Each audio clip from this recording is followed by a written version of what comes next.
She left without warning after he called her unfit to be a mother, and now he wants $4,000 back. He told her she was unfit to be a mother. Not in the middle of a screaming match. Not as the last word in some hours-long fight that had been building for days and finally cracked open. He said it in response to a question about a social media video. Let that land for a second. She asked him something completely ordinary, the kind of throwaway thing you say to a partner while you are both just existing in the same space together, scrolling on your phone, half watching something, fully comfortable, and he decided that was the moment to end the relationship and take a sledgehammer to her identity as a future mother in the same breath. And now he has the nerve to send her a $4,000 payment request on Apple Cash like this is some kind of business transaction he is owed a refund on. This is one of those stories where the more you know, the worse it gets. So let us start from the beginning. She and this man had been together for over a year. Things started the way they often do in these situations, full of momentum and possibility and the particular intoxication of someone who seems to see a future with you clearly and without hesitation. Travel, big plans, conversations about marriage and children, the whole picture of a life being built together with both hands. She even moved out of state to be with him. That is not a small thing. That is not changing your gym or switching your grocery store. That is a person betting on someone with her actual life, packing up her home and her routines and her proximity to everyone and everything familiar, loading it all into the idea of a future with this specific man. She relocated, and then they signed a lease on a second apartment together in yet another state, making a second financial and logistical commitment to the life they were building. She was all in. Completely, genuinely, vulnerably all in, the kind of all in that requires you to push past your own fear and hand someone else the part of you that is most breakable. Now she is also honest about the fact that the relationship was not perfect on her end either. She was not always at her best. But she also says something really important about that. Looking back, she believes a lot of her reactions were responses to an environment where she never felt safe or settled. And that is something worth sitting with, because anyone who has been in a relationship with someone who runs hot and cold knows exactly what she is describing. One moment he is warm and loving and present, full of eye contact and easy laughter and the kind of attention that makes you feel chosen. And then something shifts for no visible reason and you are suddenly in a completely different dynamic than you were 5 minutes ago. The warmth drains out of the room. His voice changes. The way he looks at you changes. And you are left scrambling to understand what happened, replaying the last 10 minutes trying to find the thing you said or did that caused it, even when you did nothing at all. That kind of unpredictability does not just affect your mood in the moment. It affects your nervous system over time. It rewires how you scan for danger. It changes how you move through the world when you are around that person. You start editing yourself before you even open your mouth. You choose your words like you are walking through a room you know has traps in it but cannot see where. She was walking on eggshells and she did not even fully realize it while it was happening. That is how effective that kind of environment is at warping your perception of what is normal. You adjust so gradually, in such small increments, that by the time you are deep in it you have forgotten what it felt like to just speak freely, to say what you think without first running it through an invisible filter designed to predict his reaction. He had broken up with her once before. Not for the last time, as we now know. And after that first time she did something really mature. She told him directly, with full clarity and without softening it into something that could be misunderstood, "This is my line. If this happens again, I am done." She was not ambiguous. She was not passive. She was not hoping he would read between the lines or intuit her limit from her tone. She drew a boundary in plain language, looked him in the face, and made sure he heard it and understood it.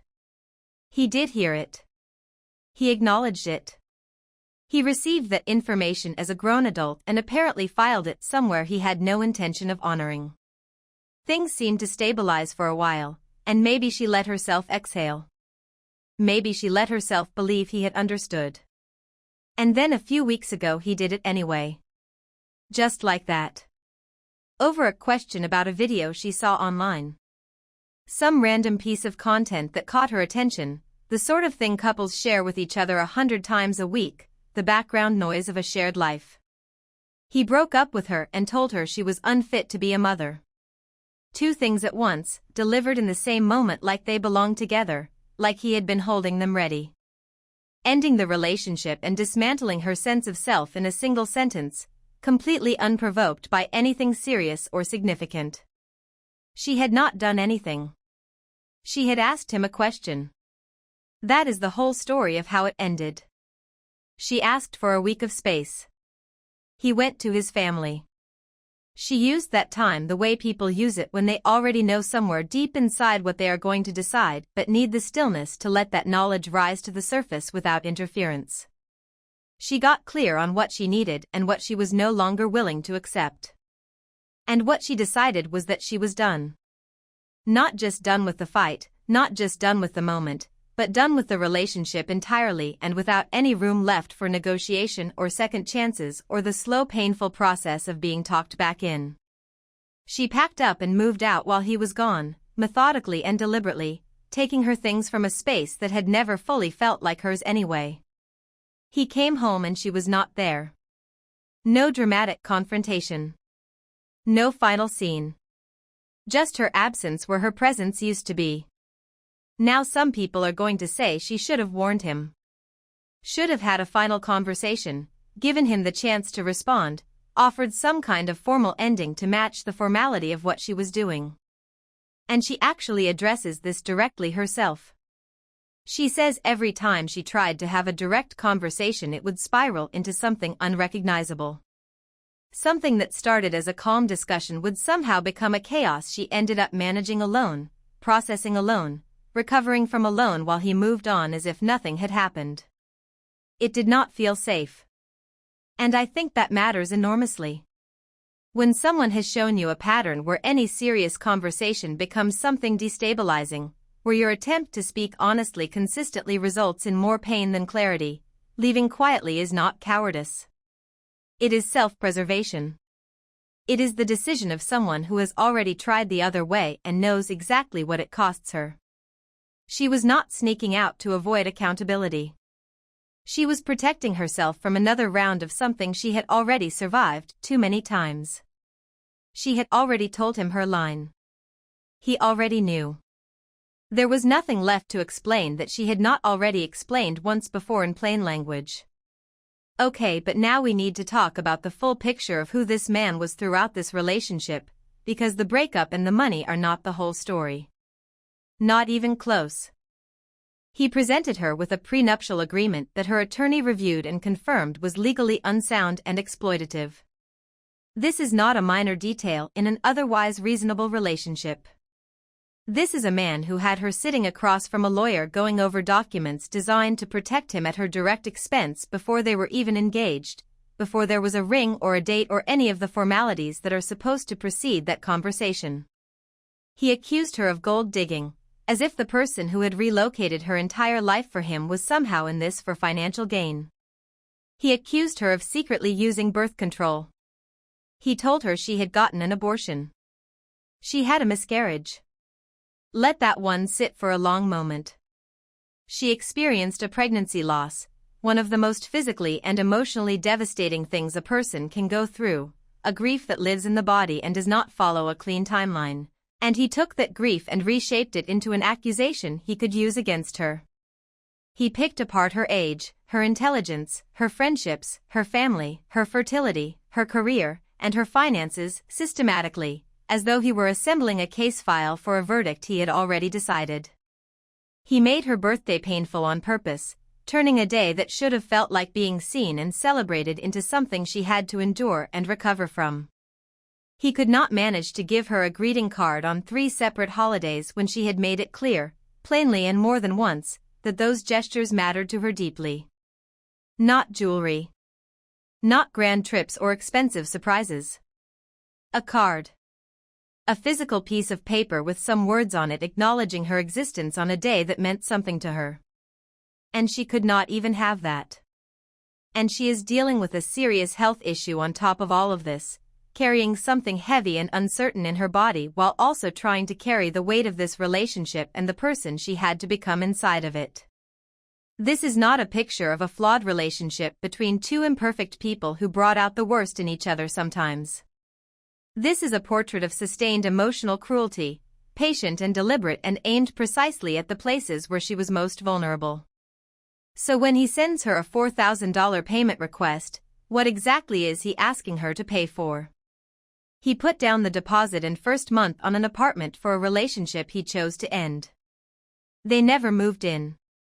The lease was already settled with the real estate agent, who kept a portion for her commission and returned $1,000 to him. He did not have to relocate. He did not lose his housing or uproot his life or scramble to find somewhere else to be. He stayed exactly where he was, in his home, in his life, largely unchanged by any of it. He is asking her to personally reimburse him for a financial decision he made under an arrangement they agreed to together, for a future he chose to blow up with a cruel and unprovoked sentence delivered in response to a question about a video. She blocked him. And she says it feels peaceful. I believe her. Now here is where I land on this whole situation, and I want to be very clear about it. She is not the problem in this story. Not even a little. Not even in the margins.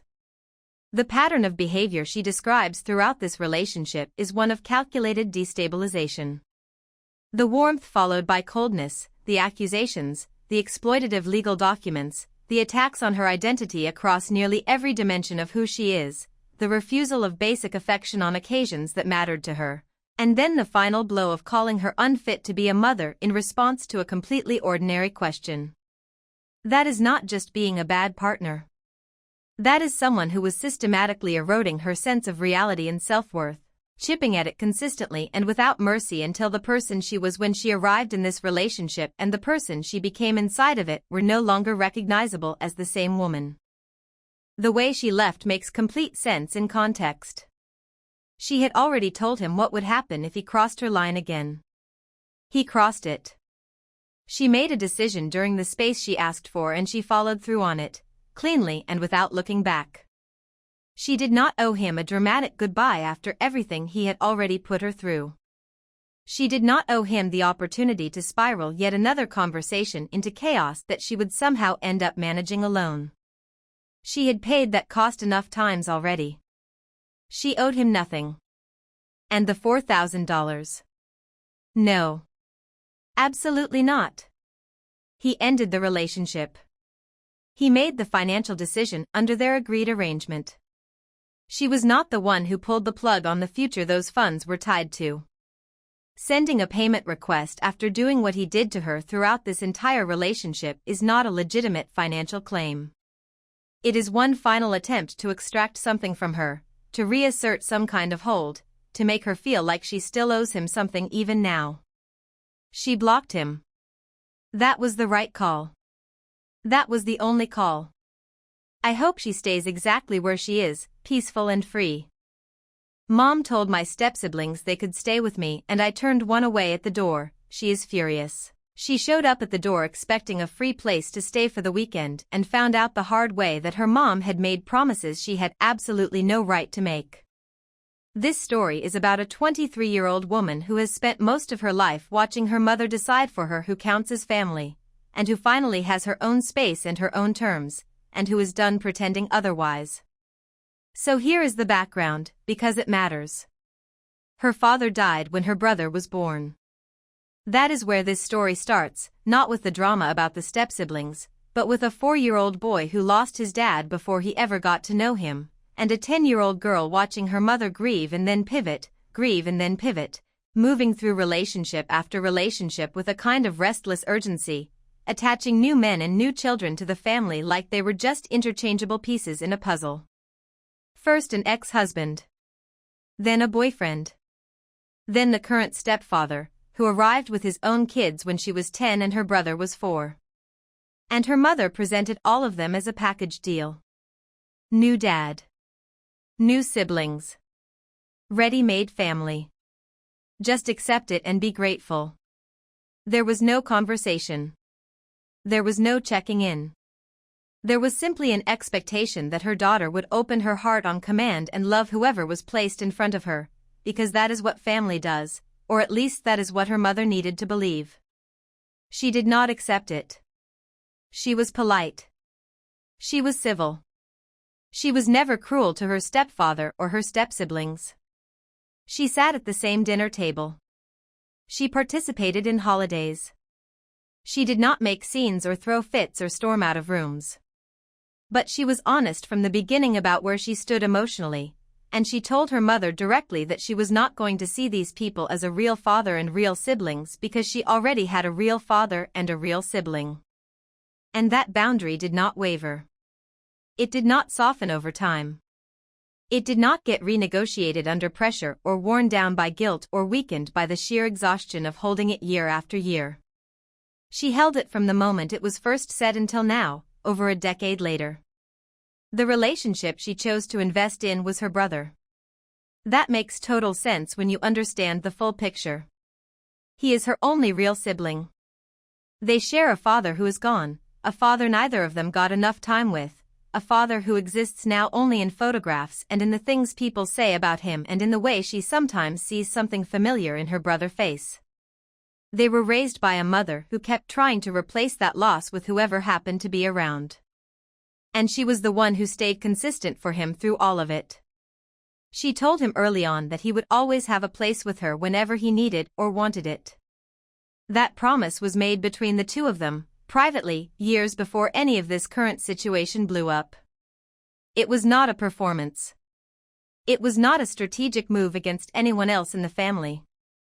It was a sister keeping her word to the only person she considered her brother, and that is an important distinction that her mother has apparently never been willing to sit with. When her brother finally told their mom he was going to be living with her this summer and would not be around for the family plans, their mom did not take that news and sit with it quietly. She did not reflect on why her 17-year-old son had been quietly planning an exit for 2 years without telling her. She did not ask herself what she might have missed or what she could have done differently. She called her older daughter and immediately turned it into a grievance. Why did she only make the offer to her brother? As if the question itself does not already contain the answer. Because he is her brother. That has been her position every single day for over a decade, and their mother knows it. She has always known it. And the fact that she called to complain about it anyway tells you everything about where she is in this story. Then the mother did something that is genuinely wild when you think about it. She told the step-siblings that her daughter was willing to let them stay whenever they wanted, including this summer. She did not check with her daughter first. She did not send a quick message asking if that would be okay. She did not float the idea as a possibility that might need to be confirmed. She just told people they were welcome in someone else's home as if she had the authority to extend that invitation, as if her daughter's apartment were simply an extension of her own domain and her own will. And the step-siblings took that at face value and started making plans. One of them packed a bag, made the trip, and showed up at the door expecting to stay for a weekend without ever once reaching out directly to confirm with the person whose home it actually was. Oh, you showed up at someone's door because a third party told you it was fine. That is genuinely bold. She turned them away. She told them clearly and without cruelty that she was not okay with them coming for the weekend and she was not okay with the summer plans either. And she said something that is completely reasonable and that anyone with basic social awareness would already understand.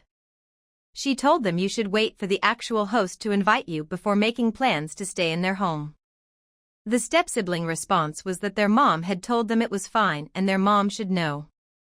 And she told them their mom knew she was not okay with it, which means someone in this chain was either lying outright or gambling that she would cave once someone was already standing at her door with a bag in hand and nowhere else to go. That is not an accident. That is a calculated move. And it did not work. She did not cave. Her mother completely lost it. Her stepfather got furious that she would not just let it go for one weekend when his child was already standing there needing somewhere to stay, as if the inconvenience of that moment were her fault and not the direct result of his wife making promises she had no business making. And then her mother said the thing that I think reveals the most about how she operates, the thing that cuts right to the core of how she has always seen this situation. She told her daughter that she had ruined her brother with her attitude, because her brother does not share her objection to the step-siblings. As if her daughter's influence over her brother thinking is the real problem here and not the fact that their mother spent years forcing family configurations on her children without their consent and is now shocked that one of them developed strong opinions about it. Let me be very direct about what happened here. This woman did not wrong anyone. The step-siblings were not wronged. They were misled by their own parent, who made a promise she had no standing to make. The stepfather was not wronged. His frustration at his child needing to find last-minute accommodation is frustration that belongs entirely at the feet of his wife, who set this situation up without confirming it with the person whose home she was volunteering. The mother especially was not wronged. She was held accountable for overstepping in a way she has been overstepping for her daughter's entire life. And frankly, it is long overdue. Now I want to address the ruining the brother argument specifically because it deserves to be taken apart. The brother is 17. He made his own decision to move in with his sister. He apparently had been thinking about it for 2 years, quietly and carefully, turning it over in his mind in the background of his daily life, in the way that teenagers think about things when they have already made up their minds but are waiting for the right moment to say it out loud. He did not share it with their mom until he had already decided. That is not someone who was poisoned against his family by his sister's influence. That is a teenager who watched his sister consistently show up for him, year after year, without conditions and without an agenda, and decided he wanted to be near her. That is the natural result of one person being reliable for another over a long stretch of time. It is not manipulation. It is trust. And it is exactly the kind of trust that their mother could have built with both of her children if she had spent less time engineering the family she wanted and more time paying attention to the children she already had. The mother in this story has spent over a decade telling her daughter who her family is, inserting people into that category without permission, and expecting her to simply adjust her emotional reality to match the family structure her mother chose. And now that her daughter has built her own life and her own home and made her own decisions about who gets access to it, the mother is calling it an attitude problem. It is not an attitude problem. It is a boundary that has been stated clearly and consistently since she was 10 years old, spoken aloud and repeated and never once taken back, and that her mother has simply never chosen to respect. She does not owe her step-siblings access to her home. She does not owe her mother compliance in her own living space. She does not owe anyone a performance of family feeling she has never felt. She was polite for years. She was civil. She never treated the step-siblings badly. She just never pretended they were something they were not to her. And when her mother tried to use her home as the venue to finally force that connection, she said no. Clearly and without apology. That is not something to be ashamed of. So tell me in the comments, which story hit harder for you? If you made it this far, a like and subscribe would mean a lot.